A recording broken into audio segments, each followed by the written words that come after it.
अगर आज मैं अपने लिए स्टैंड नहीं लूँगी ना, मेरे लिए कोई स्टैंड नहीं लेगा। और एकता कपूर से मेरी कोई ग्रजेस नहीं है, मैंने कभी उनके अगेंस्ट कोई स्टेटमेंट पास नहीं किया, मेरे कोई उनके साथ कुछ भी नहीं है यार। करण कुंद्रा रहे या न रहे उससे कोई फ़र्क भी नहीं पड़ता है। ऑल ऑफ सडन उसको हाइप दे दी गई, बिना मतलब कि उसको पावर्स दे दिए गए, वो एक अलग चीज़ है। आई फील गुड, मुझे बहुत अच्छा लगता है, क्योंकि रियलिटी शोज़ आज की डेट में मैट्रिमोनियल शोज़ बन के रह गए हैं। वैसे ही बिग बॉस के लिए ऐसा, आप सिंगल चले जाओ, अंदर से कपल लेकर आते हैं, वो 1-2 साल और चला देंगे तो बच्चे भी लोग लेकर आ जाएंगे। Hey guys, it's me Gehana Vashisht and you watching FIFA Fooz. Gehana, आपका स्वागत है फीफा फूज में। Thank you so much. ये जो कंट्रोवर्सी निकल कर आई है, तो सबसे बड़ा सवाल तो यही है कि इतना टाइम क्यों आपने लिए बाहर? क्योंकि मुझे ना हर बार ये कहा जा रहा था कि आप नेक्स्ट वीक में जा रहे हो, नेक्स्ट वीक में जा रहे हो। जब 26 को इनका शूट स्टार्ट हुआ, 27 को तो ये ब्रॉडकास्ट हुआ, मुझे 18 को फ़ोन करके बोला गया कि हम लोग आपको सेकंड वीक में लेके जा रहे हैं। जब सेकंड वीक हुआ तो फिर बोला थर्ड वीक में लेके जा रहे हैं। मैंने इनके क्रिएटिव हेड, इनके कास्टिंग, इनके ईपी, मैंने सबसे बात की एंड दे वर लाइक आप अगले हफ्ते जा रहे हो, अगले हफ्ते जा रहे हो। मुझे क्लियर पता चला 21 मार्च को, जब इनका मुझे फ़ोन आया कि हम लोग कॉन्ट्रैक्ट टर्मिनेट कर रहे हैं, तब मुझे पता चला। तो पहले मैंने कहा यार, they might talk to me, they might come to a conclusion जहाँ मुझे पता चलेगा कि मैं क्यों टर्मिनेट हुई हूँ। मुझे हक है ना, बट आज तक मुझे ये नहीं पता चला कि मुझे क्यों टर्मिनेट किया गया है, इसलिए आज मैं यहाँ पे आके बात कर रही हूँ। जी, शुरुआत से जानना चाहेंगे कि एग्जैक्टली क्या कुछ हुआ, क्या कुछ आपने फेस किया इस दौरान, बताइए। मुझे दिसंबर मिड में फ़ोन आया इनके कास्टिंग टीम का कि मैम हम लोग एक शो कर रहे हैं जो कि रियलिटी शो है, काफ़ी हद तक बिग बॉस से सिमिलर है, बट हम लोग पूरी कोशिश करेंगे कि बिग बॉस जैसा ना लगे। मैंने कहा ठीक है, बट कहीं ऐसा तो नहीं है कि मुझे मतलब समटाइम्स व्हाट हैपेंस कि जब आप किसी रियलिटी शो में जाते हो ना, तो बहुत ज़्यादा नेगेटिविटी फैल जाती है, और ऑलरेडी मार्केट में ना काफ़ी ज़्यादा नेगेटिविटी हो चुकी है मेरे प्रीवियस केसेस की वजह से। तो मैं थोड़ा सा डर रही थी, but then they said ma'am let's talk about it, workout होता है देन आप कर लेना। मैंने कहा ठीक है। फिर मैं बांद्रा ईस्ट गई, इनके एंडमॉल शाइन इंडिया के ऑफिस में, जहाँ मेरी फर्स्ट मीटिंग थी। मैं गई वहाँ पे, मेरी राकेश तिवारी बाकी क्रू मेंबर से मीटिंग हुई। ईपी ने मेरे साथ जूम कॉल पे ज्वाइन किया, क्रिएटिव हेड जो शो का था, उससे मेरी बात हुई। काफ़ी देर तक कॉन्वर्सेशन चला, 1.5 से 2 घंटे, सारी चीज़ों को क्लियर किया गया। उन्होंने मुझसे जेल एक्सपीरियंस से सारी चीज़ें पूछी, मेरे कोर्ट की डेट्स के बारे में पूछा, मैटर के बारे में पूछा, फिर पेमेंट से रिलेटेड बातें हुई। एंड देन हम लोगों ने कहा चलो बात करते हैं इसके बारे में। मुझे मालूम था मैं ये शो कर रही हूँ, रीज़न ये था कि उनका शो जेल बेस्ड था, और इन्होंने जिस तरीके से मुझसे बातें की थी ना, आई वॉज़ 100% श्योर कि मैं इनके लिए बेस्ट हूँ, क्योंकि लास्ट 1 ईयर से सिर्फ यही बातें चल रही हैं, और इनको भी कोई एक ऐसा चाहिए था जो बहुत रियल हो, जिसके पास रियल वाले एक्सपीरियंस हो। मुझे 2 दिन बाद रिदांश का फ़ोन आया रिलेटेड टू पेमेंट, हम लोगों ने डिस्कशन किया, देन फाइनली इनके ईपी का फ़ोन आता है प्रदीप गिरी का कि we are doing this show 1.5 lakh rupees per week पे। मैंने कहा डन, लेट्स डू दिस। मेरे पास कन्फर्मेशन आ गया। कन्फर्मेशन आने के बाद इन लोगों ने मुझसे बात की, आपके मेडिकल टेस्ट, आपके डॉक्टर, आप जो भी मेडिसिन्स लेती हैं, आप सिगरेट्स पीती हैं कि नहीं पीती हैं, आप लिकर लेती हैं कि नहीं लेती हैं, ऐसा पूरा एक फॉर्म आया। मैंने बोला नहीं, मैं अल्कोहल कंजम्पशन नहीं है, मैं सिगरेट्स नहीं पीती हूँ। फिर उन्होंने मुझसे डॉक्टर्स की रिपोर्ट मांगी, मेरे मेडिसिन्स मांगे, मैंने सारी चीज़ उनको भेजी। फिर उसके बाद उन्होंने मुझे इनकी एक पैथोलॉजी है जो फिक्स है सबअर्बन, वहाँ मुझे भेजा। वहाँ पे मेरे ब्लड टेस्ट हुए, सारी रिपोर्ट्स वगैरह आई। उसके बाद इनके पास एक साइकेट्रिस्ट के साथ में इनका एक सेशन होता है टू नो कि आर्टिस्ट डिप्रेशन में है नहीं है, शॉर्ट टेम्पर्ड है या नहीं है, उसके बिहेवियर, हर किस्म के क्वेश्चंस किए जाते हैं। उसके बाद फिर मेरा 2 से ढाई घंटे का एक जूम कॉल हुआ, जिस पे सारे क्रिएटिव, ईपी, कास्टिंग, मार्केटिंग वाले सारे लोग थे, हर किस्म के क्वेश्चन हुए। और वहाँ पे मुझे फ़र्स्ट टाइम पता चला कि ये शो में होस्ट कंगना रनावत है। Then there was a question कि आपको कोई इशू तो नहीं है कि कंगना कर रही है show. Then I was like मुझे क्यों इशू होगा। देन बोले नहीं, आप काफ़ी ब्लंट आंसर्स कर देती हैं, आपको नेपोटिज्म आप सपोर्ट करती हैं, शी इज़ अगेंस्ट। मैंने कहा यार it's her wish what she speaks, it's me, मुझे क्या बोलना है, ना तो मुझे कोई हक है कि मैं उसे बताऊँ, ना उसे हक है। एंड रियलिटी शो है तो देख लेंगे। फिर बातें कंफर्म हो गई। उसके बाद फिर कॉस्ट्यूम्स, ड्रेसेस, शॉपिंग, क्या टाइप के कपड़े होंगे उस बारे में डिस्कशन हुआ। वो सब कुछ हम लोगों ने डिसाइड किया। उन्होंने कहा कि कुछ भी पोस्टर्स नहीं चलेंगे, किसी भी तरीके का रिलीजियस प्रिंट नहीं चलेगा, कोई भी कार्टून नहीं चलेगा, फिर उसमें किसी भी तरीके का कोई ब्रांड नहीं चलेगा। मैंने कहा ठीक है। फिर उस हिसाब से मैंने शॉपिंग की, हर चीज़ पर डिस्कशन है, 5-5 6-6 बार चीज़ें हो रही हैं। मैंने को बार बार पूछा कि चलो आपका शो फरवरी में स्टार्ट होने वाला है, मैं कुछ और कर लूँ क्या, मैं कोई गाना कर लेती हूँ, मैं कोई शो कर लेती हूँ। धंधे वाले अरे नहीं नहीं नहीं, आप कैसे कर सकती हैं, आप बालाजी का शो कर रही हैं, और बालाजी का शो करने के बाद आपकी मार्केट वैल्यू कम से कम 3 गुना हो जाएगी। तो जब आप बाहर आएंगी, लोग आपका उसका फ़ायदा उठा लेंगे, जब आप शो में अंदर रहेंगी तो लोग आपके गाने रिलीज़ कर देंगे। मैंने कहा ठीक है यार, चलो कह रहे हैं तो मुझसे ज़्यादा एक्सपीरियंस्ड है। इस तरीके से मेरा सिर्फ उल्लू काटा गया। फिर मुझे 18th को यही मैंने बताया, मुझसे कहा गया सेकंड वीक, फिर सेकंड वीक से third week, fourth week, fifth week होते होते 21 मार्च को मुझसे कहा जाता है कि आप टर्मिनेटेड हैं। इस तरीके से गेम चल रहा है मेरे साथ। तो एग्जैक्टली मैं ना ये भी जानना चाहूँगी कि ये जो शो है मोर टू और देखा जाए तो सीक्रेट्स रिवील करना है, तो कॉन्ट्रैक्ट साइन करने से पहले डेफिनेटली आपसे कई सारे आपके सीक्रेट्स पूछे गए होंगे, तो क्या कहना चाहेंगे अब वो जो आपने बता दिया है? बहुत अजीब सी फीलिंग थी, क्योंकि सीक्रेट्स का मतलब होता है वो किसी के साथ रिवील नहीं करते हो। एंड इनको ना ऐसे ही कुछ सीक्रेट्स चाहिए थे जो इनको टीआरपी दें, क्योंकि जब तक वो नॉर्मल होंगे लोगों को इंटरेस्ट नहीं आएगा। तो मैंने पहले 3 भेजे, देन इन्होंने कहा नहीं यार थोड़े और डेप्थ वाले लाओ, 5 भेजे। फिर उन्होंने मुझसे कहा यार और डेप्थ वाले दो। फिर मैंने 8 सीक्रेट्स रिवील किए। मुझे डर लग रहा था कि यार अब क्या करूं, बट मुझसे इन्होंने कहा कि जिस दिन आप कभी जब आप हमारे शो से एलिमिनेट होने वाले होंगे, तो अगर आपको एलिमिनेशन से बचना है तो वहाँ पे आपके सीक्रेट्स रिवील किए जाएंगे, और हम लोग म्यूचुअली बात कर लेंगे, और हम लोग कैमरे पे डिसाइड कर लेंगे कि ये चीज़ें हम लोग रिवील करने वाले हैं, फिर रिवील करेंगे, तो यू डोंट वरी। तो मुझे अभी ये लगता है कि जब देखो इट्स अ कॉरपोरेट, कोई 1 या 2 लोग शो नहीं चला रहे हैं, तो जब इनका शुरू से प्रिपेयर था, अगर ये प्रिपेयर थे कि मुझे नहीं लेना है, तो इतनी ज़्यादा मेरी पर्सनल लाइफ में इनको इंटरेस्ट क्यों था। मेरी फैमिलीज़ के नंबर ले रहे हैं, मेरे फ़ोन्स के नंबर इन्होंने लिए, सबके एड्रेस लिए हैं, मेरे डॉक्टर के नंबर उनके एड्रेस है, मेरे घर के एड्रेस है, मेरे दोस्त हैं जो फिल्म इंडस्ट्री से रिलेटेड हैं उनके एड्रेस लिए हैं। तो मुझे लगता है कि कहीं ये मुझे बैकफायर ना कर जाए। आपकी जो एंट्री थी वो प्रॉपर एज अ कंटेस्टेंट थी या wild card? No no no, it was very clear कि I am one of the 16। Very clear it was, क्योंकि जिस दिन जब मैंने साइन किया था ना, दे वर वेरी एक्साइटेड। उनके लिए ऐसा था कि यार गहना वशिष्ठ हमारा ना हुकुम का पत्ता है, हुकुम का इक्का सॉरी, ये कर रही है हमारे साथ शो। तो मैं भी बहुत खुश थी कि हाँ यार we are doing this show. कभी भी मैं वाइल्ड कार्ड एंट्री थी ही नहीं।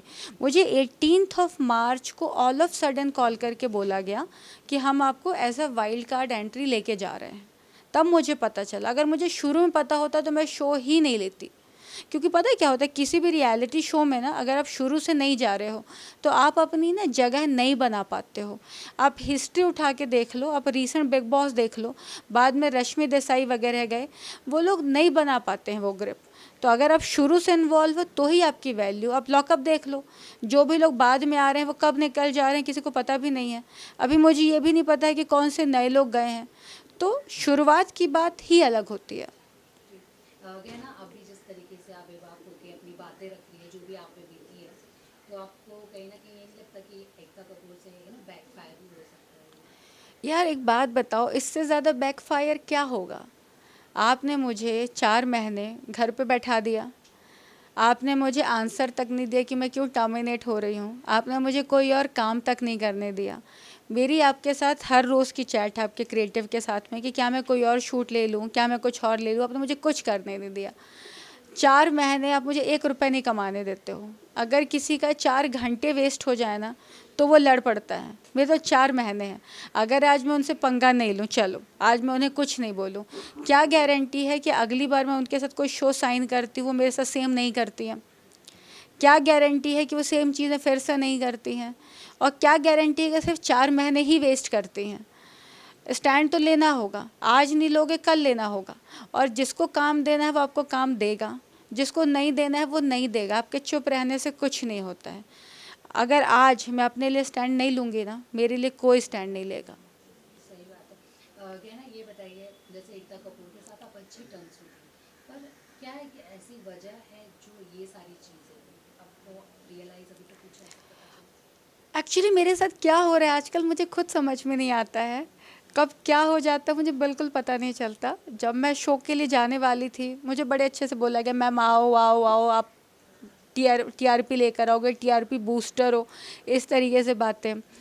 शो के 7 दिन पहले मुझसे कह दिया जाता है कि अब फर्स्ट वीक में नहीं जा रहे हो। शो 4-5 हफ्ते चालू हो जाता है, उसके बाद मुझसे कह दिया जाता है कि अब टर्मिनेटेड हो।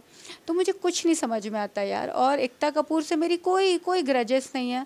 मैंने कभी उनके अगेंस्ट कोई स्टेटमेंट पास नहीं किया। मेरे कोई उनके साथ कुछ भी नहीं है यार। बट हो क्या रहा है, क्यों हो रहा है, ये तो मुझे भी नहीं पता है। अच्छा, आप लॉकअप फॉलो कर रही थी इन दिनों? मैंने बिगिनिंग में फ़ॉलो किया था। शुरू में मैंने 3-4 दिन तक बहुत ही ना एकदम जी जान लगा के फ़ॉलो किया था। मैं पूरी रात बैठ के शो देखती थी और मैंने फर्स्ट डे तो बहुत अच्छे से देखा था क्योंकि मुझे लगा था कि मैं भी जाने वाली हूँ, तो मुझे पता होना चाहिए हर चीज़। तो बहुत ही मुझे हाइपोक्रेसी दिखी। किसी पे पूरी तरह से कैमरा फोकस किया जा रहा है, किसी को बिल्कुल इग्नोर किया जा रहा है, और जिसको इग्नोर किया जा रहा है वो ज़बरदस्ती घुस रहा है, बिना मतलब की चीज़ें लग रही हैं। और जैसे अगर हम लोग बिग बॉस की बातें करें, क्योंकि बिग बॉस और लॉकअप काफ़ी हद तक सिमिलर हैं, इसलिए हम टॉकिंग अबाउट बिग बॉस, और एंडेमॉल का ही शो है। तो बिग बॉस में ना कंटेस्टेंट्स को ना बोलने का मौका दिया जाता है। सलमान खान आके ना उन्हें नहीं कहता कि ये मत बोलो। उन्हें ऑल ऑफ सडन कभी भी रात को उठा के एलिमिनेट नहीं कर दिया जाता। अपने लिए स्टैंड लेने पे एलिमिनेट नहीं कर दिया जाता। उनको जवाब देने का मौका दिया जाता है, क्योंकि रियलिटी शो का मतलब होता है you have to be real. आप कोई कैरेक्टर परफॉर्म नहीं कर रहे हैं। तो अगर कोई रिजिड है तो वो रिजिड ही रहेगा, वो अंदर जाके पुजारी नहीं बन जाएगा, है ना। अगर बाहर राखी सावंत बेबाक है तो अंदर जाके वो शहनाज गिल नहीं बन जाएगी। सो जो जैसा है उसको वैसे रहने दिया जाए, या तो मत लो। जी। तो अगर मैं बात करूँ किसका गेम आपको अच्छा लग रहा है अभी जितने भी हैं? देखो मैं अभी कुछ ख़ास फॉलो नहीं कर रही हूँ, पर शुरू में मुझे मुनव्वर का गेम काफ़ी अच्छा लगा। उसकी सबसे अच्छी जो चीज़ मुझे लगी वो मतलब कहते हैं ना कि बड़ी बड़ी बातें भी ना हंस के बोल देता है। मतलब सार्कास्टिक होगा लेकिन बुरा नहीं लगता। जब एंट्री थी, जब उसने कंगना रनावत को कहा था, एक जोक वाला स्टेटमेंट दिया था, सार्कास्टिक था, काफ़ी सार्कास्टिक था, बट ना प्यारा सा था, क्यूट सा था। तो जब मुनव्वर को स्टेटमेंट पास करता है ना, आपको ऑड नहीं लगता है। और कहा जाता है ना कि बुरी से बुरी चीज़ अगर आप प्यार से कह दो ना तो वो हो जाती है। क्या ना, जैसे करण कुंद्रा एज अ जेलर इसमें लॉकअप में आते हैं, तो आपको पहले ये भी बताया गया था कि ये नहीं नहीं नहीं, जेलर वहाँ मैटर ही नहीं करता था। और वहाँ पे सिर्फ जो मेन चीज़ थी वो थी एकता कपूर और कंगना, और करण उस समय तक था भी नहीं। उस समय तक काफ़ी लोगों से बातें चल रही थी कि ये भी जेलर हो सकता है, वो भी जेलर हो सकता है, कोई भी जेलर हो सकता है। और उन दिनों ऐसा था कि हर एपिसोड में डिफरेंट डिफरेंट जेलर आने वाले थे, जैसा हम लोगों को पता था। मेरे कॉन्ट्रैक्ट में कोई जेलर का कुछ भी मेंशन नहीं है, तो मेरे लिए मैटर भी नहीं करता। और करण कुंद्रा रहे या न रहे उससे कोई फ़र्क भी नहीं पड़ता है। ऑल ऑफ सडन उसको हाइप दे दी गई, बिना मतलब कि उसको पावर्स दे दिए गए, वो एक अलग चीज़ है। जी। अच्छा, तेजरन जोड़ी को लेकर क्या कहना चाहेंगी? वो आपको कैसे लगती है? I feel good. मुझे बहुत अच्छा लगता है, क्योंकि रियलिटी शोज़ आज की डेट में मैट्रिमोनियल शोज़ बन के रह गए हैं। इन शोज़ में अगर आप सिंगल हैं जाइए, ऐसा ना, अंदर जाओ और एक कपल लेकर बाहर आओ, वाह वाह क्या ऑफ़र है, ऑफ़र चल रहा होता है। जैसे रामू जी फिल्म सिटी के लिए कहा जाता है कि आप अंदर चले जाइए, फिल्म बना के ले आते हैं। वैसे ही बिग बॉस के लिए ऐसा, आप सिंगल चले जाओ, अंदर से कपल लेकर आते हैं। वो 1-2 साल और चला देंगे तो बच्चे भी लोग लेकर आ जाएंगे। तो they are doing well, they are now matrimonial जोड़ी मेकर, अभी ये चल रहा है। बट हाँ, मुझे करण और तेजस्वी साथ में अच्छे लगते हैं, and they are doing well. Okay. और कुछ आप अपनी तरफ से बताना चाहेंगे जो आपको लगता है कि अभी भी ये चीज़ बाहर आनी चाहिए? मैं बस ये कहना चाहूँगी, अगर लोगों को ऐसा लग रहा है कि मैं कंट्रोवर्सी करते रहती हूँ, तो ऐसा कुछ नहीं है। आज शो इतने टाइम से स्टार्ट हो गया, मैंने कोई स्टेटमेंट तक पास नहीं किया। मेरे पास अग्रीमेंट्स हैं, मेरे पास कंफर्मेशन लेटर है, मेरे पास शूट है, सब कुछ है, लेकिन मैंने मीडिया में कहीं भी रिवील नहीं किया। मुझे बहुत लोगों के फ़ोन आए थे कि am I doing this show.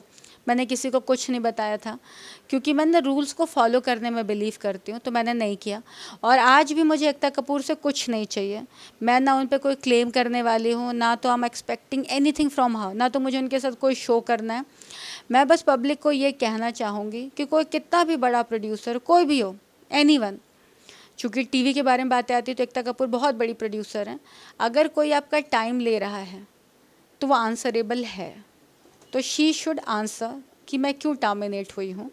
और दूसरी चीज़ मैं ये कहूँगी कि नेवर रिलाई ऑन हर, अगर वो आपको अपने शो के लिए साइन कर रही है, कीप सम ऑप्शंस, क्योंकि यहाँ पे आप कब रिप्लेस हो जाओगे आपको पता नहीं चलेगा, और आपको कब निकाल दिया जाएगा कोई जवाब नहीं देगा, क्योंकि आपके एक्सपेंसेस ये लोग नहीं मैनेज करते हैं। और जिस दिन आप अपने लिए स्टैंड लोगे आपको कह दिया जाएगा कि अरे आप तो ब्लैक लिस्टेड हो गए हो, आपने इससे पंगा ले लिया है, तो आप बेसिकली कुछ नहीं है। इसलिए आज मैंने स्टैंड लिया है कि चलो लेके देखते हैं।